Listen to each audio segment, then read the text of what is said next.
अस्सलाम वालेकुम। दुरूद शरीफ पढ़ लें।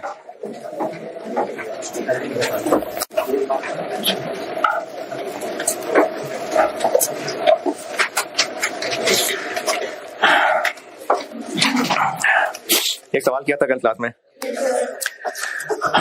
कोई इसमें एतराज परेशानी? एक क्विक सी समरी बता रहा हूँ। FIFO FCO अगर परपेचुअल है तो जितने भी इन्वेंट्री के आउट्स हैं, FIFO है तो उन पे कौन सी कॉस्ट लगती है?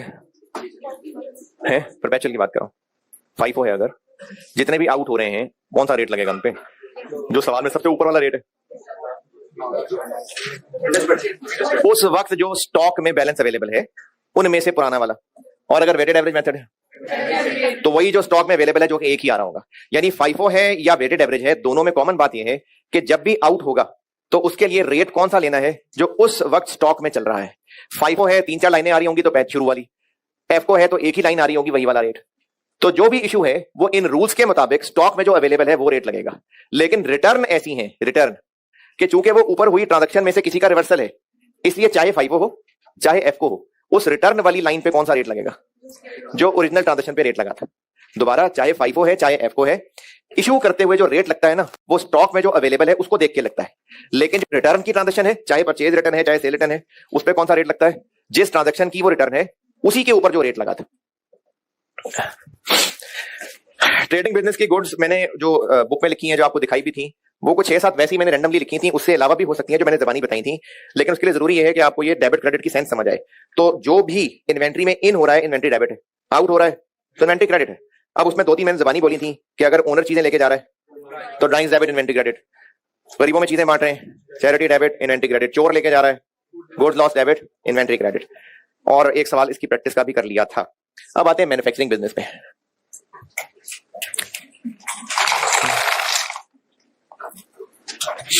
मैन्युफैक्चरिंग बिजनेस में पहले रॉ मटेरियल की बात करते हैं। मैन्युफैक्चरिंग बिजनेस में पहले रॉ मटेरियल।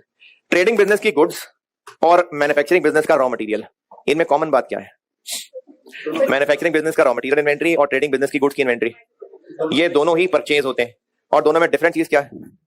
ट्रेडिंग बिजनेस की जो गुड्स हैं उन्होंने सेल होना है, और जो इसका रॉ मटेरियल है उसने कंज्यूम होना है, या ये कह लें प्रोडक्शन को इशू होना है। तो बस यही का फर्क है।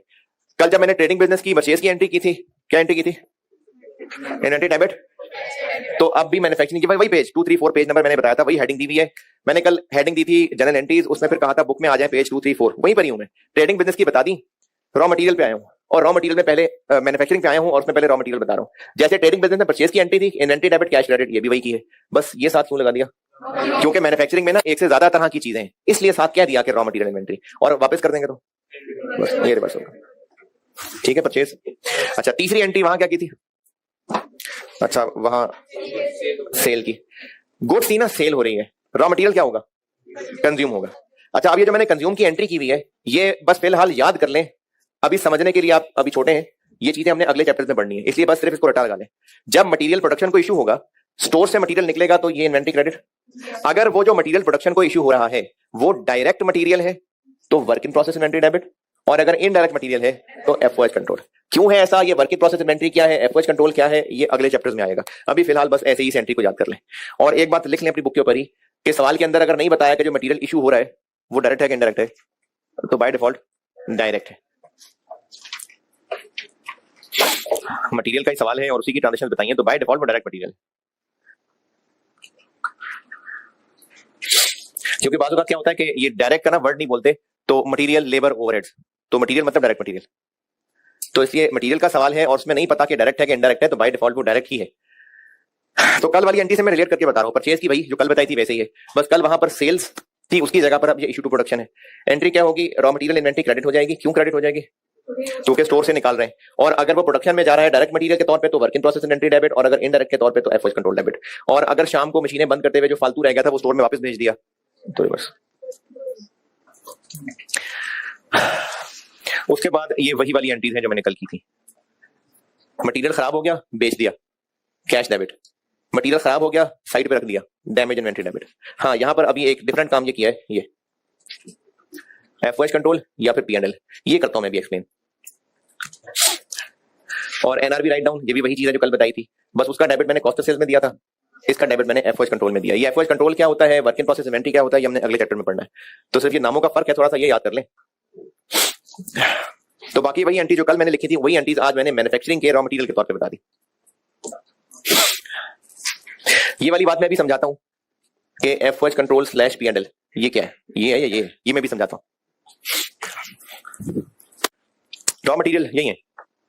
अच्छा, ट्रेडिंग बिजनेस की फिनिश गुड में क्या कर रहे थे, खरीद रहे थे और सेल कर रहे थे। मैन्युफैक्चरिंग बिजनेस की फिनिश गुड में क्या होगा, सब कुछ वही होगा, सिर्फ फर्क क्या है कि वो गुड्स खरीदने की बजाय बना रहे होंगे। तो जैसे मैंने ट्रेडिंग बिजनेस में पहली एंट्री लिख के दी थी कि खरीदी है, तो मैन्युफैक्चरिंग बिजनेस में बनाई है। नहीं, पेज 3 पे है शायद, बनाई है। तो बनने से जस्ट पहले वो क्या थी, वर्क इन प्रोसेस। जब बन जाएंगी तो work in process inventory credit, finish goods inventory debit. और ये लिख लें बुक के ऊपर, इसकी अमाउंट क्या होगी, cost of goods manufactured, cost of goods manufactured. Trading business में जैसे मैंने पहले परचेज की एंट्री की थी, यहां परचेज की बजाय मैन्युफैक्चरिंग की हो गई, तो फिनिश गुड्स इन्वेंटरी बन गई वर्क इन प्रोसेस से, तो work in process inventory credit, finish goods inventory debit. अच्छा, जैसे यहां ट्रेडिंग बिजनेस में गुड्स में परचेज के उलट परचेज रिटर्न थी, तो यहां पर मैंने नहीं लिखा ऐसा कुछ। अब ये बन गई, अनबन थोड़ी हो जाएंगे, तो बन गई तो बन गई, तो इसलिए इसमें वो रिटर्न वाली चीज नहीं लिखी।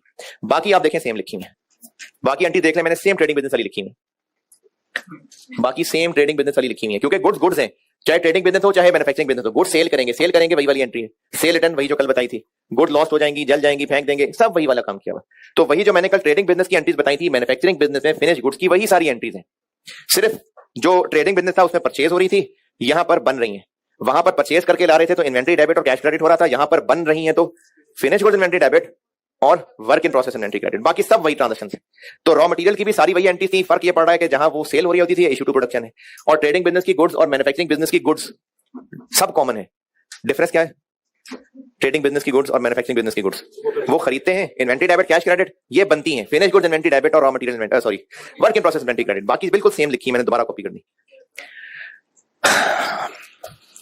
अच्छा, अब इन एंट्रीज में ये यहां जो मैंने चीज लिखी थी, ये एफओएच स्लैश P&L, तो एफओएच कब और P&L कब ये बताता हूं। अब लाइट वीडियो ऑन कर दो।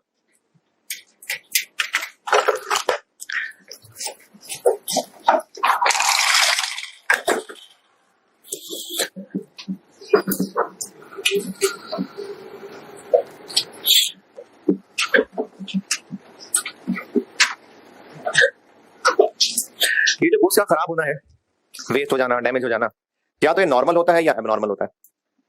अच्छा, नॉर्मल क्या होता है, इनमें क्या फर्क है, मैं आपको कॉन्सेप्ट समझा रहा हूं, वो आप ना इन शाखों में खुद अपने अल्फाज में उर्दू पंजाबी पश्तो खुद ही लिख लेना अपने लिए कि नॉर्मल क्या है और एबनॉर्मल क्या है। समझा देता हूं मैं, लिखना आपने खुद है अपने लिए। मैंने ना जनरल एंट्रीज का टॉपिक शुरू किया हुआ है कि अगर आपसे एग्जाम में जनरल एंट्रीज टेस्ट हो तो वो आपको मैंने कहा था कि पेज 2, 3, 4 पे लिखी हुई है, पढ़ा दी। एक मैंने सवाल खुद कल बोर्ड पे कर दिया, एक आज आपको होमवर्क दे दूंगा, एक सवाल, क्योंकि हमने इबादत भी करनी होगी ना, है ना, तो इससे सिर्फ एक सवाल दूंगा होमवर्क, और एक मैं खुद अभी बोर्ड पे करता हूं। नॉर्मल और एबनॉर्मल वेस्टेज का फर्क बता रहा हूं। चाहे वो मटेरियल है चाहे गुड्स है, हर चीज को ना लाना, ट्रक से उतारना, स्टोर में रखना, फिर उठा के कस्टमर को देना, या रॉ मटेरियल है तो प्रोडक्शन वालों को देना, इस सब की एक नॉर्मल हैंडलिंग है। जैसे जनरल स्टोर से अंडे खरीदे अगर, तो उस दुकानदार ने अंडे शॉपर में भर के रखे होते हैं, वो ट्रे होती है उसके पास। अच्छा, वो जो ट्रे होती है ना, वो काफी सारी ट्रे एक दूसरे के ऊपर रखी होती है, और जब सामान उसकी दुकान पर डिलीवर होगा तो वो गाड़ी से ट्रेज निकाल के अपने शॉप में रख लेगा, फिर उसने उसी में से निकाल के अंडे शॉपर में डाल के कस्टमर्स को बेचने। अब वो इन अंडों से खेल तो रहा नहीं, मार भी नहीं रहा, निशाने भी नहीं ले रहा, फिर भी इस नॉर्मल हैंडलिंग के दौरान भी कुछ ना कुछ अंडे खराब हो ही जाएंगे, टूट ही जाएंगे, जान के नहीं कर रहा वो, लेकिन जो उसकी नॉर्मल हैंडलिंग है, अगर 10 ट्रेस थी, 4-5 टूट जाने ही, खराब हो ही जाने, तो इसको कहते हैं नॉर्मल वेस्टेज। लेकिन अगर लड़के ने सफाई करते करते जान के ट्रेस को टक्कर मार दी, सारे नीचे गिर गए, खराब हो गए, टूट गए, ये एबनॉर्मल है। गाड़ी में सामान आ रहा था, उस गाड़ी से सामान उतार के रखते हुए इस हैंडलिंग के दौरान कुछ ना कुछ यूनिट टूट जाएंगे, नॉर्मल है।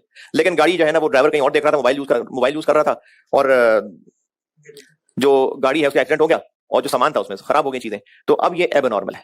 तो नॉर्मल और एबनॉर्मल का फर्क ये है कि जो चीजों की हैंडलिंग का रूटीन प्रोसीजर है, उसी में जो जाया हो जाया करेंगे वो नॉर्मल है, और अगर कोई हमारी नाअहली, कोई हादसा, कोई डिजास्टर, इस वजह से नुकसान हो जाए तो वो एबनॉर्मल है। आइटम्स की जो रूटीन हैंडलिंग है, लोड करना, अनलोड करना, उतार के स्टोर में रखना, स्टोर से निकालना, शेल्फ में रखना, जो रूटीन हैंडलिंग है, इसमें जो चीजें टूट जाती हैं, खराब हो जाती हैं, वो नहीं अवॉइड हो सकती। वो नॉर्मल लॉस, नॉर्मल वेस्टेज होती है। और जो वेस्टेज हमारी किसी नेग्लिजेंस की वजह से, किसी एक्सीडेंट की वजह से, किसी डिजास्टर की वजह से, उस वजह से वेस्ट हो जाती है, वो एबनॉर्मल वेस्टेज है। नहीं तो इसलिए मैं रूल अवॉइडेबल नहीं कह रहा ना, इसलिए मैं कह रहा हूं जो किसी भी चीज को हैंडल करने का नॉर्मल रूटीन प्रोसीजर है, उसमें जो चीजें खराब होती हैं वो नॉर्मल है। और जो उसके अलावा किसी हादसे की वजह से, किसी डिजास्टर की वजह से, किसी की तकलीफकारी की वजह से, अपनी शरारतों की वजह से वो जो खराब हो गई, टूट गई चीजें, वो एबनॉर्मल है।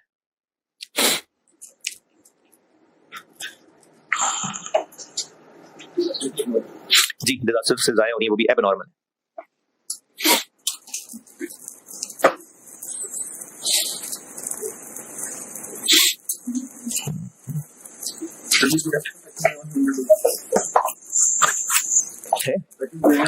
नहीं, अपनी नाअहली की वजह से है। तो देखें, कोई भी चीजें हैंडल करने से मुराद ये है कि गाड़ी में लोड करना, फिर यहां पहुंच के अनलोड करना, फिर उठा के स्टोर तक रखना, फिर स्टोर से जरूरत के वक्त निकालना और स्टोर में संभाल के रखना। इसका कोई नॉर्मल प्रोसीजर होता होगा ना, मजदूर काम करते होंगे, एम्प्लॉइज वर्कर्स काम करते होंगे, तो वो जो भी इसकी हैंडलिंग के दौरान चीजें खराब हो जाती हैं वो नॉर्मल वेस्टेज है। और इसके अलावा अगर कोई अपनी नाअहली की वजह से था, कोई और डिजास्टर हो गया, कोई एक्सीडेंट हो गया, इस वजह से नुकसान हो रहा है, तो वो एबनॉर्मल होता है। ये जो एनआरवी राइट डाउन होता है ना, ये जनरली नॉर्मल ही कंसिडर होता है।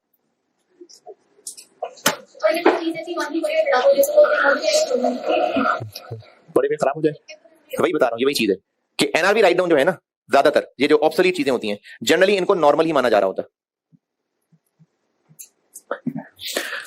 ऑब्सोलीट से मुराद आप समझ लें कि रैक में चीजें पड़ी हुई थी, जो नीचे पड़ी हुई थी वो दब लग लग के, कोने लग लग के वो थोड़ी खराब होनी शुरू हो गई।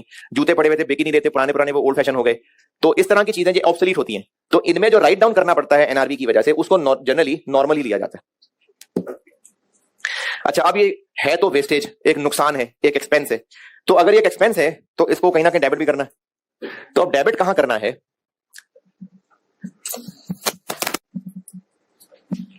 अगर हम फिनिश गुड्स की बात करें तो नॉर्मल वेस्टेज हुई तो इसका डेबिट जाएगा कॉस्ट ऑफ सेल्स को, और अगर एब नॉर्मल वेस्टेज हुई तो इसका डेबिट जाएगा पीएनएल को। कल वाली एंट्री देखें, मैंने एनआरवी राइट डाउन, डेबिट क्या किया था?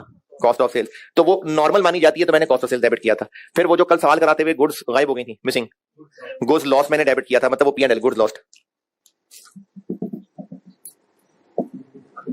फिर इसी तरह से वो जो खराब हो गई थी और 2000 की बेची थी, उनमें भी डेबिट किधर गया था? पीएनएल किया था। तो गुड्स के लिए अगर वेस्टेज नॉर्मल है तो उसका डेबिट इधर जाएगा, एब नॉर्मल है तो डेबिट इधर जाएगा। और रॉ मटेरियल के लिए अगर मटेरियल का वेस्टेज नॉर्मल है तो इसका डेबिट जाएगा एफओएच कंट्रोल में, और अगर एब नॉर्मल है तो इसका डेबिट जाएगा पीएनएल में। अब सवाल करते हुए, ये लाजमी नहीं कि पता, ये किसको पता होगा कि नॉर्मल है कि नॉर्मल है? ये तो असल में बिजनेस वाले को पता होगा, स्टूडेंट को इसे कैसे पता? तो इसलिए सवाल में नॉर्मल मानना है, नॉर्मल मानना है, नॉर्मल मानना है, नॉर्मल मानना है, दोनों सही है। तो उसका हल मैंने ये निकाला है, फिर जो मैंने वहां लिखा भी हुआ है कि रॉ मटेरियल की जो मैंने वो वेस्ट वाली एंट्री की है, तो मैंने डेबिट क्या किया है? एफओएच कंट्रोल स्लैश पीएनएल, मतलब दोनों ही लिखने, क्योंकि आईकेएम के सॉल्यूशंस के अंदर ये भी इस्तेमाल हुआ है, ये भी इस्तेमाल हुआ है।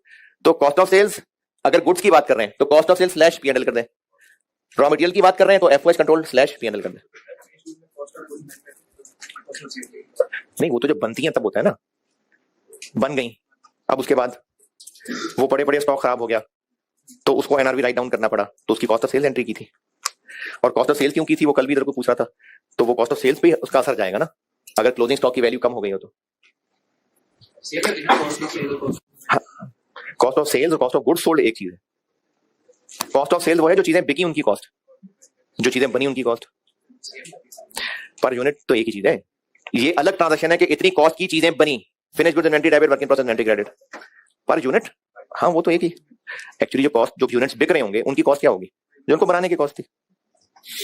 तो अगर वेस्टेज नॉर्मल है और गुड्स हैं तो ये डेबिट होता है, और अगर एब नॉर्मल है तो पी&एल डेबिट होता है।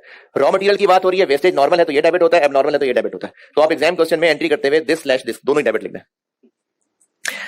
ऑटम 2010 क्वेश्चन नंबर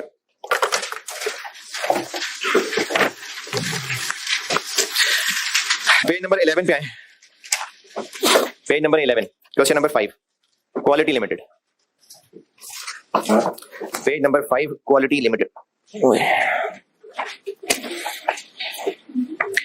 पहुंचे? चले पढ़ ले। नहीं, मैंने कहा था कि ये बताऊंगा कि एफओएच कंट्रोल डेबिट करना है कि पी&एल डेबिट करना है। एफओएच कंट्रोल क्या होता है वो अगले चैप्टर में है। Page number 11 question number 5 quality limited, ये पास पेपर का ऑटम 2010 अटेम्प्ट का सवाल है। क्वालिटी लिमिटेड, पढ़ लें सवाल।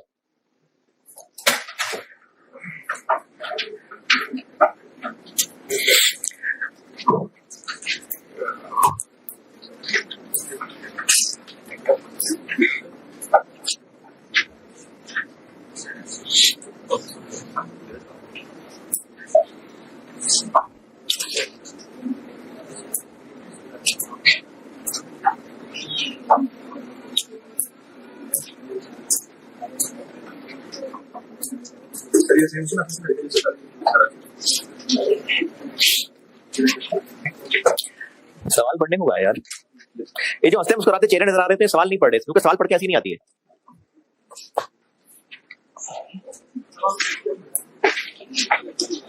सवाल पढ़ ले भाई, सबसे कह रहा हूं, सारे मूंछों वाले भी बगैर मूंछों वाले भी, सबसे कह रहा हूं।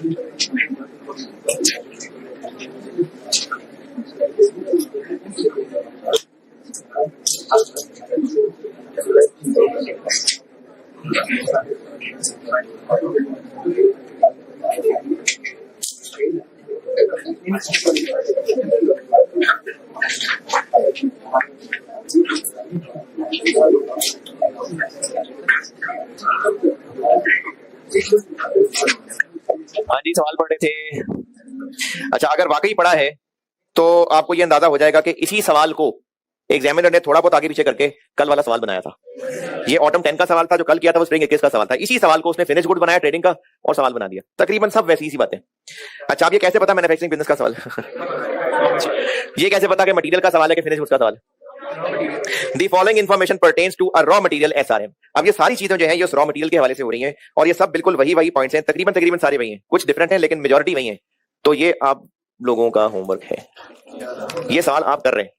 अच्छा यार देखें, क्लास वर्क तो मैं ही कर रहा होता हूँ ना, तो आपकी असल लर्निंग तब है जब आप होमवर्क किया करेंगे। होमवर्क बहुत जरूरी होता है, होमवर्क करेंगे। और होमवर्क भी ना ये नहीं है कि ये सवाल पढ़ा, अच्छा हाँ सही हुआ है, मैंने राय नहीं मांगी आपसे कि सही हुआ है कि नहीं हुआ। सवाल खुद सॉल्व किया करें और सारा का सारा लिख के सॉल्व किया करें, और पूरा सॉल्व कर लेने के बाद फिर सोल्यूशन देखा करें। एक एक पॉइंट पे फंसे और उसको सोल्यूशन देख ले तो उसका नहीं होगा फायदा। तो आप जब तक होमवर्क बेटे नहीं करेंगे ना तो उससे नहीं होना फायदा। आपको होमवर्क है, टेस्ट है, ये आपको पता ही तब चलेगा कि आपको आया है कि नहीं आया जब आप खुद सॉल्व करेंगे। बोर्ड पे मैं कर रहा होता हूं, मैं समझा रहा होता हूं, और उस सवाल की जो भी डायरेक्शन है वो मैं खुद बता रहा होता हूं। मैं बताता हूं कि इसमें से कौन सी चीज का क्या मतलब निकल रहा है, वो तो मैं बता रहा हूं, आप हाँ करते रहेंगे। असल तो है जब आप दिमाग इस्तेमाल करके खुद फैसला करेंगे। तो होमवर्क करना होता है जरूरी, कॉस्ट में बहुत जरूरी है होमवर्क। तो ये सवाल होमवर्क करके आइएगा, करके आइएगा। चले एक सवाल मैं करता हूं बोर्ड पे, ऑटम 21 पढ़ने करता हूं मैं बोर्ड पे। अब बड़ा अच्छा सवाल था, ऑटम 21 पेज 10 क्वेश्चन 1, पेज 10 पे क्वेश्चन 1, ये ऑटम 2021 का सवाल है। अच्छा सवाल है, ध्यान से पढ़िएगा, अच्छा सवाल है, मैं करता हूं बोर्ड पे। अच्छा पूरा उम्मीद तो है कर दूंगा पूरा, लेकिन अगर ना भी हो सका तो ये होमवर्क नहीं, ये मैं ही करूंगा कल। वैसे इंशाल्लाह कर दूंगा पूरा, कोशिश करूंगा। पढ़ लीजिए, मैं करता हूं बोर्ड पे।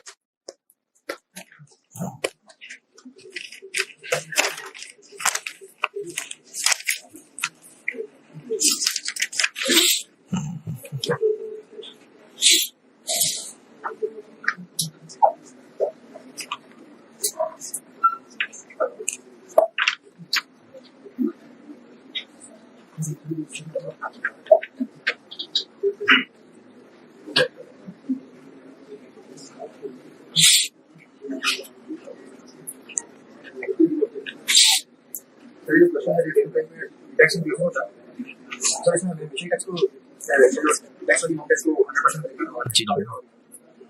नहीं, अगर उसने कहा है कि सेल टैक्स इंक्लूडेड है तो क्योंकि हमारी सेल तो वही है ना, सेल्स टैक्स हम गवर्नमेंट के लिए ले रहे हैं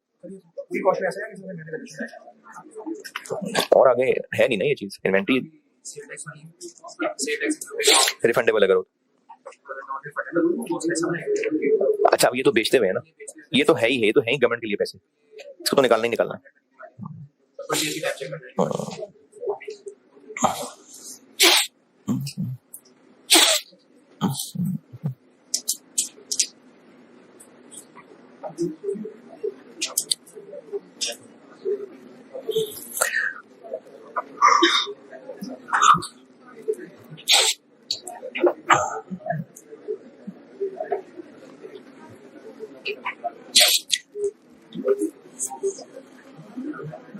सवाल पढ़ने को कहा था भाई, पढ़ लिया?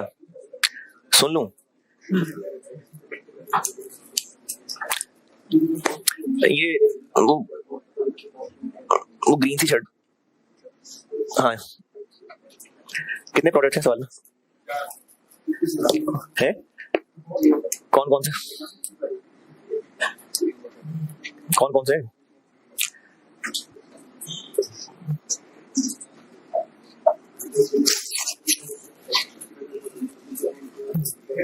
शुक्रिया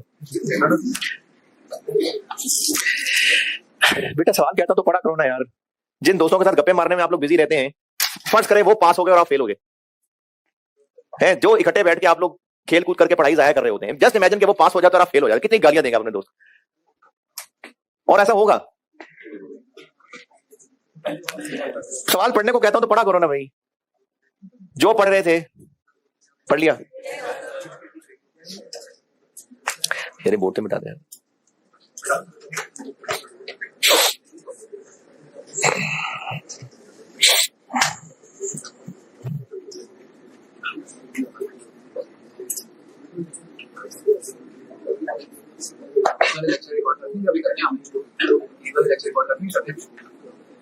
बाद वाले पहले कैसे कर सकता हूँ यार, उसके बाद ही होगी ना क्लास। सवाल पढ़ लिया?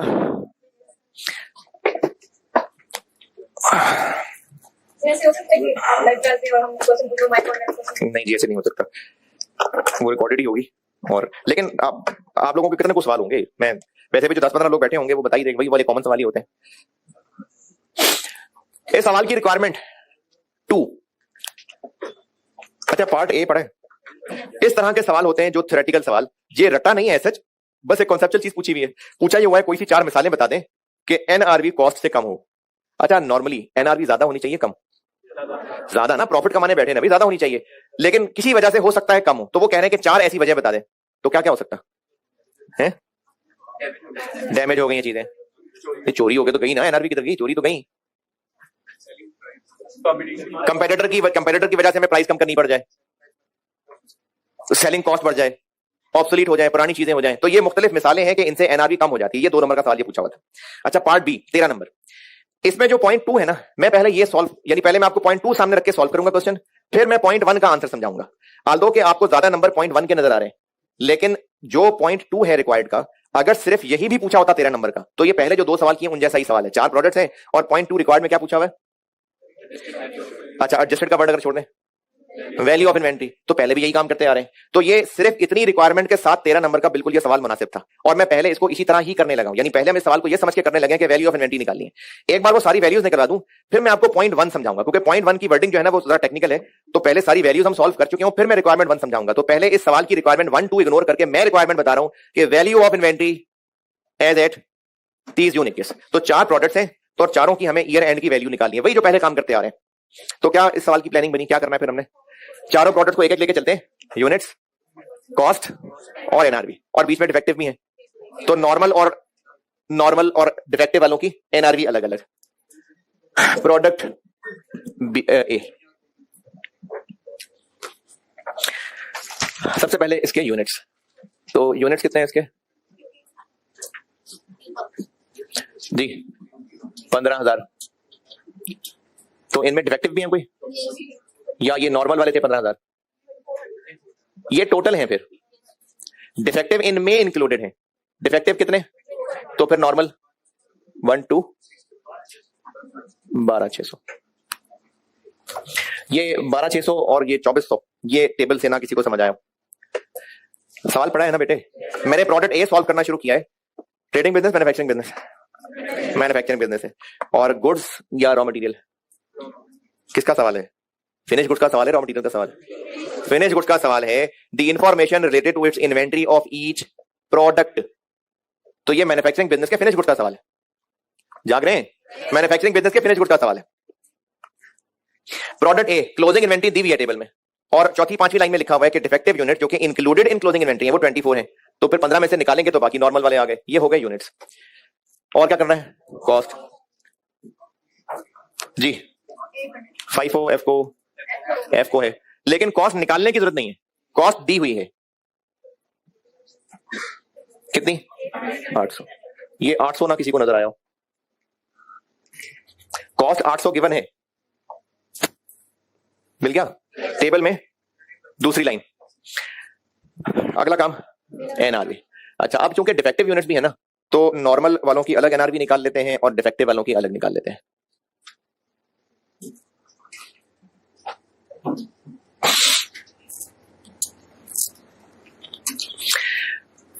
रिटेल प्राइस यानी sale price, retail price sale price होती है।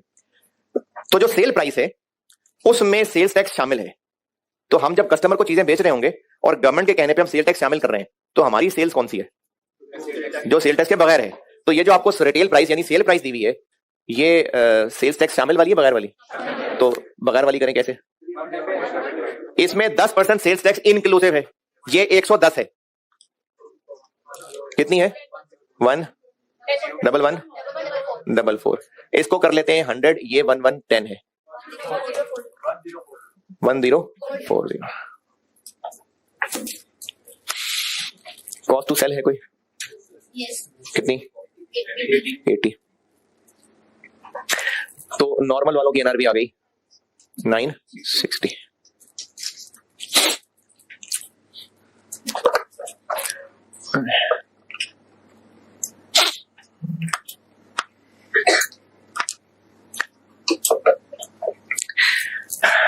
डिफेक्टिव, डिफेक्टिव की सेल प्राइस कितनी?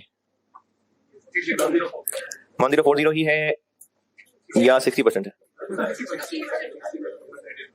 1040 का 60% है या 1040 ही है?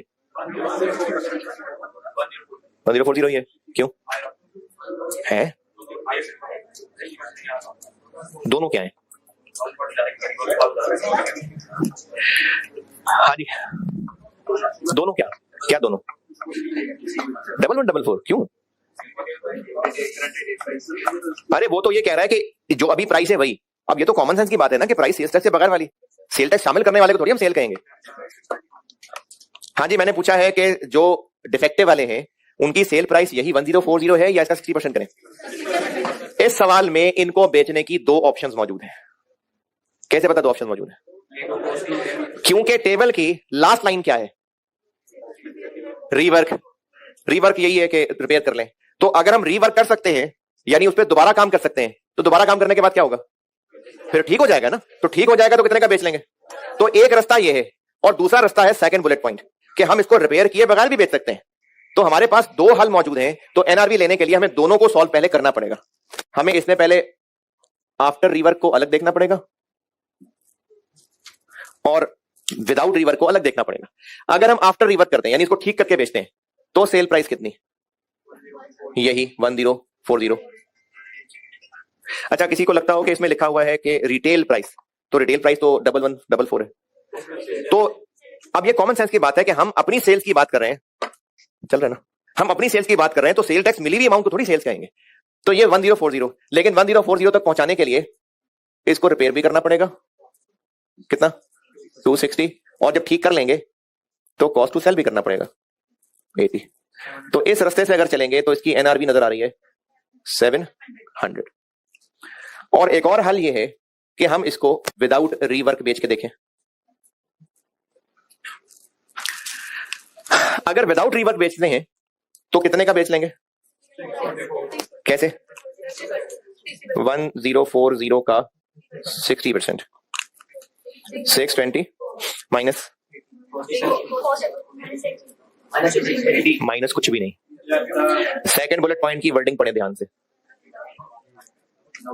Without incurring any rework and selling cost. तो सेलिंग कॉस्ट भी नहीं होगी इससे।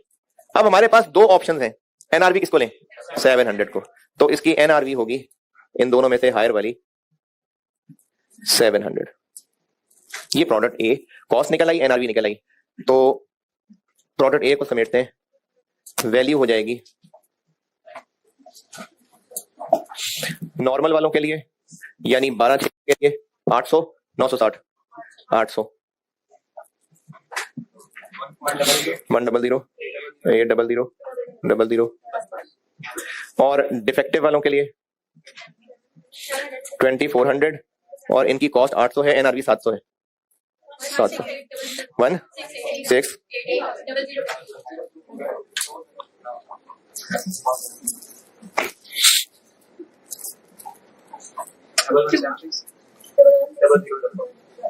ये ए है। यहां तक कोई मुश्किल परेशानी? प्रोडक्ट बी,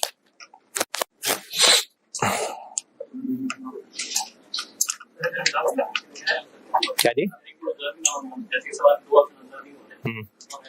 अच्छा, स्टूडेंट पेपर में बैठा है, सवाल कर रहा है और उसने यूनिट्स निकाली है, कॉस्ट तो गिवन है, एनआरवी उसने ये नॉर्मल भी निकाली, डिफेक्टिव निकाल ली, उसको ये वाली बात समझ नहीं आई ये वाली, और उसने यही वाला कर लिया। तो क्या 0 नंबर मिलेंगे? नहीं।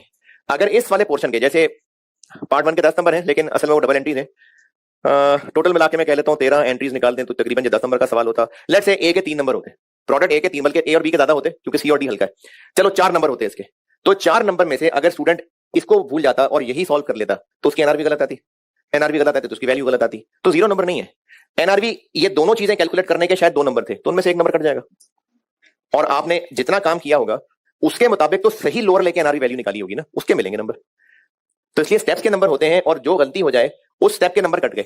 अब वो गलती आगे जहां जहां भी जाएगी बार बार नहीं मार पड़ेगी, उस पर बार बार नहीं नंबर कटते। क्या देखें, अगर आपको इसमें आपको एनआरवी समझ नहीं आ रही थी, बस आपने एनआरवी एम ही बस 500 रुपए रख लिया, एम कुछ समझ नहीं, आपने कहा एज्यूम करो एनआरवी 500 है, तो एनआरवी कैलकुलेट करने के नंबर गए। लेकिन जब ये आपने सॉल्व किया होगा कि इनके लिए कॉस्ट और इनके लिए एनआरवी, तो उसके नंबर मिले होंगे। प्रोडक्ट ए में कोई सवाल? प्रोडक्ट बी, ये बता दो।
प्रोडक्ट बी, स्टॉक में कितने यूनिट पड़े?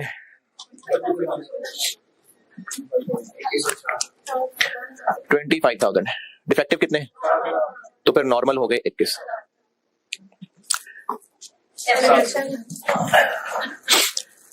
इसमें भी ऐसा ही है, नॉर्मल और डिफेक्टिव अलग अलग? हाँ जी, क्योंकि इसमें भी डिफेक्टिव यूनिट्स हैं और इनमें भी वही रीवर्क वाली बात चल रही है, तो इसमें भी बिल्कुल ऐसे ही होगा। अभी कितने का बेचते हैं? हाँ जी 990, ठीक है यहां तक। लेकिन पॉइंट नंबर 3 में लिखा हुआ है कि मार्केट में हो गई हैं चेंजेस, कंपेटिटर्स ने प्राइसेस डाउन कर ली हैं और हमें भी अकॉर्डिंगली हमें प्राइसेस कम करनी पड़ेंगी। कितनी कितनी?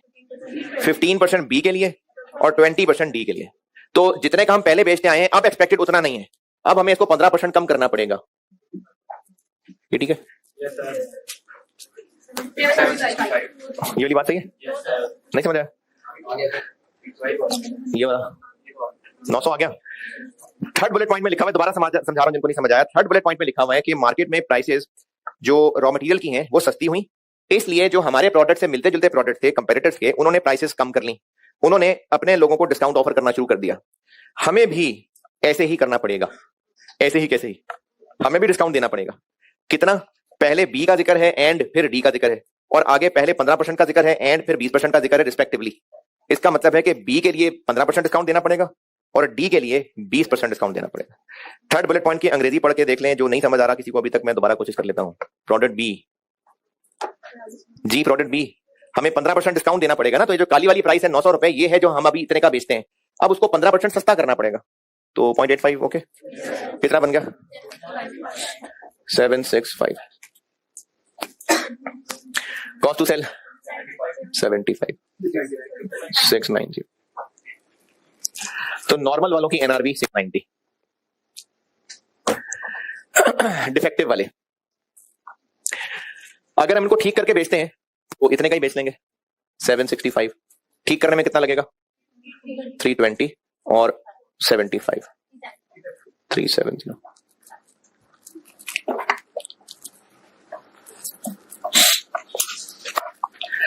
और अगर ठीक किए बगैर बेचें तो 60%, 765 का 60%,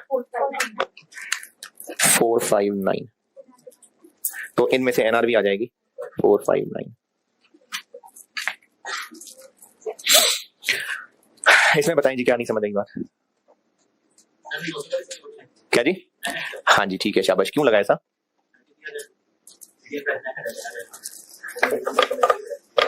किस वजह से कम किए? हाँ, कौन सी रिटेल प्राइस? ये कहाँ लिखा? नहीं, मैं आपका पॉइंट समझ गया, बस मैं आपको वहां तक पहुंचा रहा हूँ जिसकी वजह से आप अज्यूम कर रहे हैं, इसलिए पूछ रहा हूँ। आप वो जिस बुलेट पॉइंट 2 से आप ये नतीजा निकाले ना, वो दोबारा पढ़ो। मुझे पता आप क्या कह रहे हैं, लेकिन आपको नहीं पता आप क्या कह रहे हैं, इसलिए मैं कह रहा हूं दोबारा देखो। हाँ, ये चीज तो क्या होना चाहिए फिर?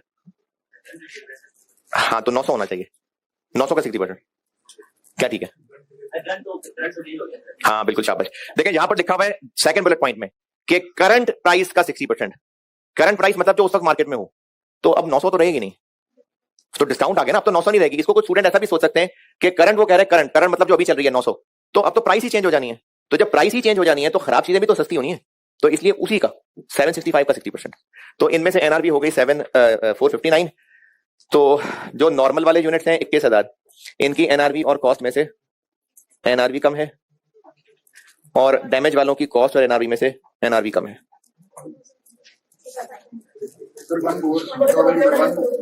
144,9 36 1। ये हो गया प्रोडक्ट बी है। मुझे तो आसान लग रहा है यार। नहीं, ये पेपर में बैठ के आसान नहीं था सवाल, ये पेपर में बैठ के एक मुश्किल सवाल था।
प्रोडक्ट सी, ये बता दो।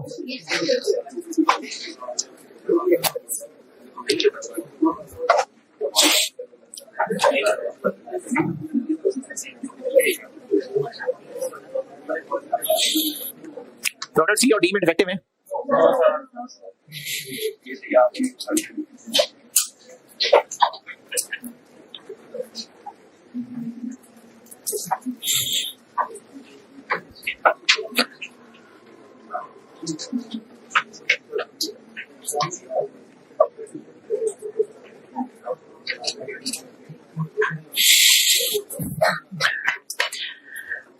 अच्छा सी में एरर है वो कल बताऊंगा, डी बताता हूं, बाकी कल पूरा मैं करूंगा इसको। डी करते हैं पहले, डी आसान सा, पहले डी कर लेते हैं, बाकी सी और रिक्वायरमेंट का 1 ये मैं इंशाल्लाह कल पूरा करता हूं।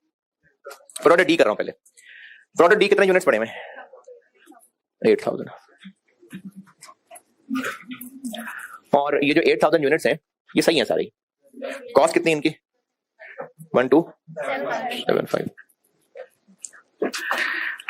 अभी इनकी सेल प्राइस ऊपर क्या आ रही है? 19 100 बाय 110। और ये जो अभी तीसरा बुलेट पॉइंट पड़ा था, ये बी और डी दोनों की बात हो रही थी, तो डी पे हमें डिस्काउंट देना पड़ेगा।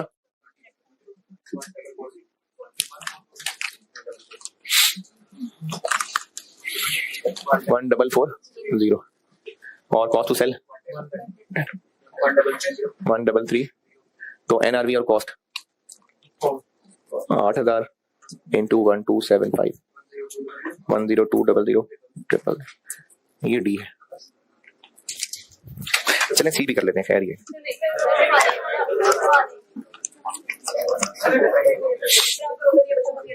तो सी करना, ये प्रोडक्ट सी करना जरूरत है।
अच्छा कभी ऐसा होता है कि माँ बाप जो है ना वो बच्चों को काम कह रहे होते हैं, तो सबको एक जैसे काम नहीं होते, कोई होता है उसी को माँ बाप काम कहे जा रहे होते हैं।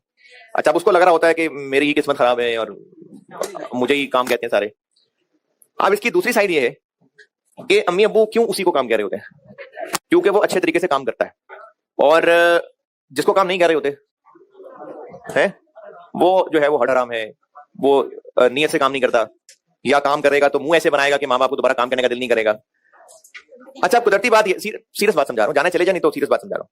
अब उसमें कुदरती बात ये है कि माँ बाप प्यार तो सारे बच्चों से करते ही हैं, लेकिन जो बच्चा अदब के साथ काम कर रहा होता है, फर्मा बरदारी के साथ, तो माँ बाप का उससे प्यार बढ़ जाता है। और जहां भी कहीं शायद मौका मिलेगा तो माँ बाप चाहेंगे कि इसके लिए ज्यादा कोई फायदा हो। कुदरती बात है, मतलब माँ बाप की जब वो बहुत खिदमत के साथ, फर्मा बरदारी के साथ उनकी बात मान रहा है, तो फिर माँ बाप ज्यादातर काम उसी को कह रहे हैं। जिसको काम नहीं कह रहे हैं उसको ये शिकायत करनी चाहिए कि मुझे क्या, वो खुद ही नहीं मुझे काम कह रहे, मेरी ऐसी चल रही है बस, ठीक है। अगर वाकई कोई समझदार इंसान हो, सिंसियर इंसान हो, तो उसको इस बात पे खुश होना चाहिए कि अम्मी अब्बू मुझे काम नहीं कह रहे तो बस ठीक है, नहीं कह रहे, मुझे कहते तो मैं कर देता, नहीं कह रहे तो अच्छी बात है, नहीं कह रहे हैं।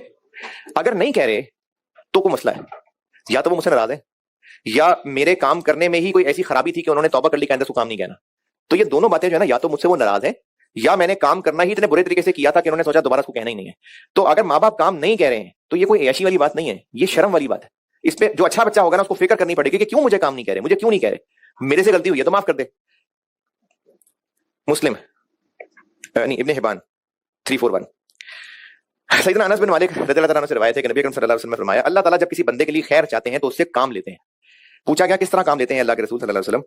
आप सल्लल्लाहु अलैहि वसल्लम ने फरमाया, मौत से पहले उसको नेक अमल करने की तौफीक अता फरमाते हैं।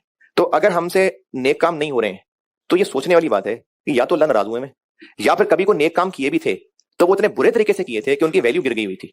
तो अगर इसी इंसान को नेकी की तौफीक नहीं मिल रही, यानी वो उसकी जिंदगी में नेकियां नहीं हो रही हैं, तो ये फिक्र वाली बात है कि गड़बड़ हो गई कोई बहुत ज्यादा। यानी अगर कोई नमाज नहीं पढ़ रहा तो ये उसकी चॉइस नहीं है कि वो नमाज नहीं पढ़ा। उसको ये सोचना चाहिए कि मुझसे ऐसा क्या बड़ा मसला हो गया है कि मुझे नमाज की तौफीक नहीं मिल रही है। यकीनन कोई ऐसा और बड़ा मसला हुआ है कि उसे नमाज की तौफीक छिन गई है।